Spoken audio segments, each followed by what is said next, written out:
Hello everyone and welcome to the newsletter. First day of winter's not bad. Stand out here in Melbourne, and look, it's great to be back in the country. I've been away for 2 weeks and I went on a congress over to Ireland. I want to thank everyone who covered for me while I was away, but I tell you what, it was an experience that I will never forget.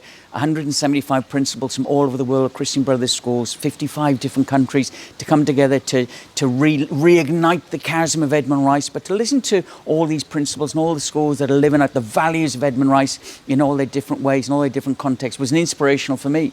So to go as what's the next step? So it's allowing us now to reconnect with these schools, you know, our brothers and sister schools in Africa, in India, in South America, and watch these spaces, opportunity for our young people not only to connect via the internet, but also to be there and be on the ground. So watch that space and the opportunity for your sons in the next coming months and years. So coming back into college, we've had a great week this week, and Reconciliation Week back at the college, and a real highlight for us. We had a fantastic assembly, and Professor Mark Rose, old boy of the college, our first Indigenous student, he spoke so beautifully to our young men about reconciliation, their part in it, what they can do individually, but what we can do as a society, and particularly the St. Bernard Society in this area of reconciliation. He spent time with our young people, but also spent time with our staff to talk about these really serious issues about, you know, where the voice in Parliament is and all that. So he was terrific.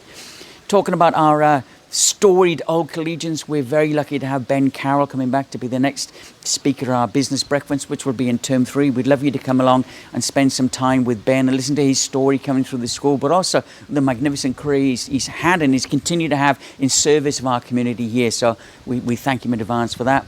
Talking about service to our community, it was great to have the art show here and the Rotary, our friends at Rotary, bringing the community, broader community that we have here in and celebrating the art that we develop here, but also really admire here. And it's really set a great tone for our young people to go on and see what is available to them in that side of life, and see if they can see themselves in it. So that was great.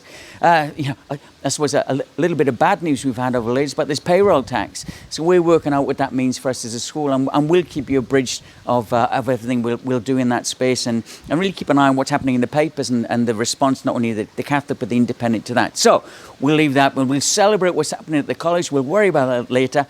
I hope you've had a good time with the last 2 weeks. I look forward to speaking with you again. Best to everyone.